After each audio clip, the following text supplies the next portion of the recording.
I am the son of an oil man. I lived overseas all of my life. I was very fortunate in both having several graduate degrees and being a Marine Corps infantry officer, Marine Corps intelligence officer, and then a clandestine intelligence case officer. I've programmed imagery satellites. I've helped steal signals code books. I've done counterintelligence. I'm basically intimately familiar with the way in which the U.S. government does or does not do the craft of intelligence. What you need to know is I'm a spy saying spying doesn't work. It's costing you $1.2 billion a week to produce the president's daily brief for a guy that can't read. People don't realize this. Apart from the fact that NSA is 1950s mindsets with 1970s technologies, C.I.A. completely screwed up Trailblazer, Echelon is baloney. 80% of your signals intelligence comes from analysis of patterns. So you don't need to violate privacy. All you need to know is that Schmuckhead is calling Afghanistan once a week. General Shinseki knew exactly what was needed to make Iraq go right, and Paul Wolfowitz lied to Congress and said they'll receive us like liberators and stuff. If I had been General Shinseki, I would have grabbed Wolfowitz by the neck and thrown him down the steps of Capitol Hill. You don't let people lie like that. It's unprofessional to confuse loyalty with integrity, and we have had a failure of generalship in America. Our generals have been too eager to keep their stars and not eager enough to think for themselves and uphold the Constitution. Smedley Butler, the highest decorated Marine, said, war is a racket. War is a racket. War is a racket, and the only reason it's happening is because the American public is lethargic. Blog that. You are the Paul Reveres and Patrick Henrys of our generation. Bottom-up horizontal connection is key. Sharing at all levels, not top-down control. Public intelligence and influence is about to take off. We are about to bury rule by secrecy. Civil affairs is the focal point. The intelligence guys need to go back in their box.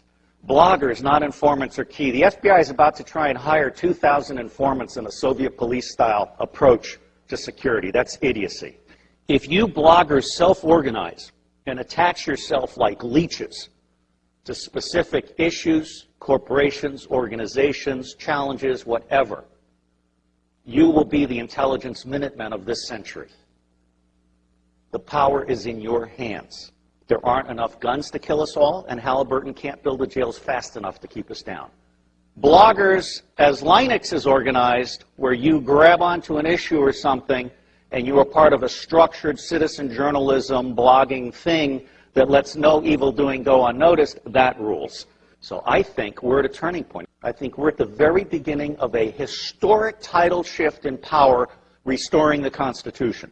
I don't know how many of you are following this, but the Comptroller General has told Congress the United States of America is insolvent. We're out of schlitz. We literally have no money to make it to the next decade. Now, there's some very easy solutions. I can eliminate all income taxes tomorrow and have more than enough money to fund the government by using some other guy's bright idea. We tax the Federal Reserve at 0.0006, doubles our money until we decide to put them out of business permanently, because we certainly should not have central banks.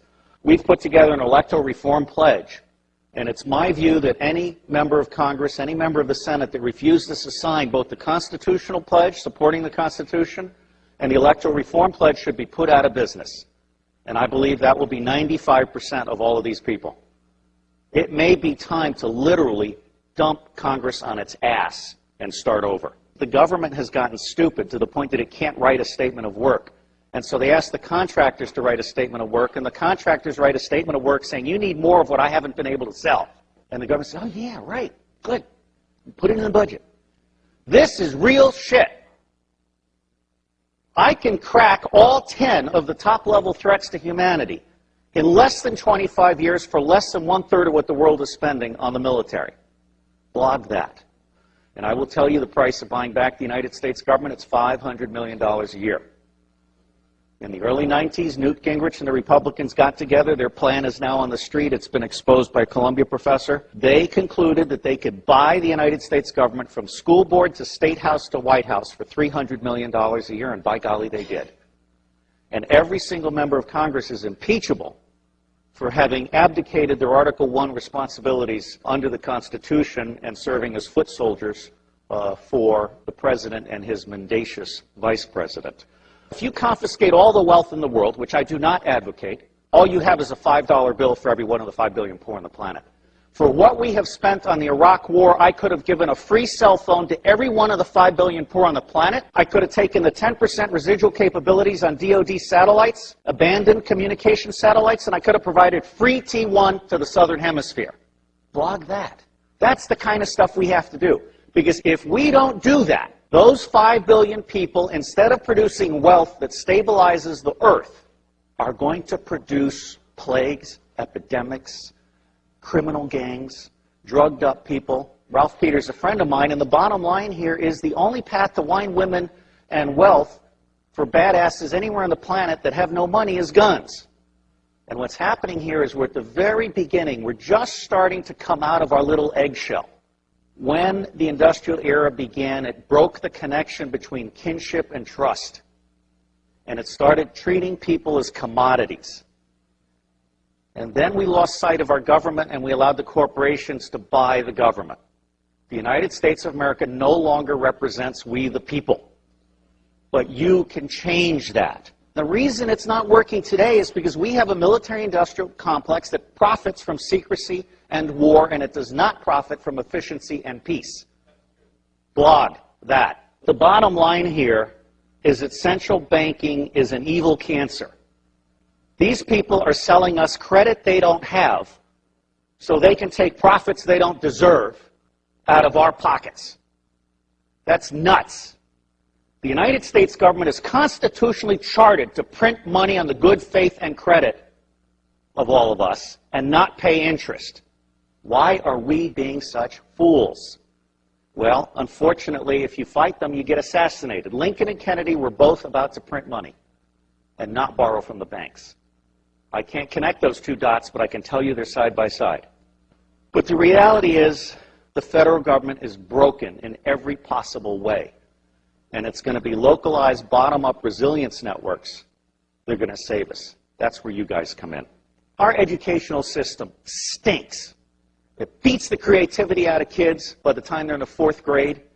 It forces you to become a blogger or hacker in order to become creative. So you guys are the lifeboat. We've gone from America the Beautiful to America the Shit. Now, I believe we need to start blogging retrospective impeachments. I'm not saying we need to hang them or tar them or feather them, just out them. I think it's time for citizen investigative journalism to go deep and go back and go current. And people need to understand they can't get away with this stuff. There is absolutely no lack of solution, and there is also no lack of money. What is lacking is the popular political will to exercise our God-given right to be in charge. I got thrown off Fox News for saying the global war on terror wasn't real. Well, it's not. Okay? I mean, until we can get to one man, one bullet for the top 6,000, we can contain the next level and we can provide a quality of life for everybody on the planet at the lowest level, we're not going to get it. The Air Force solution for terrorism is to kill one guy in an entire village, which of course creates 100 to 200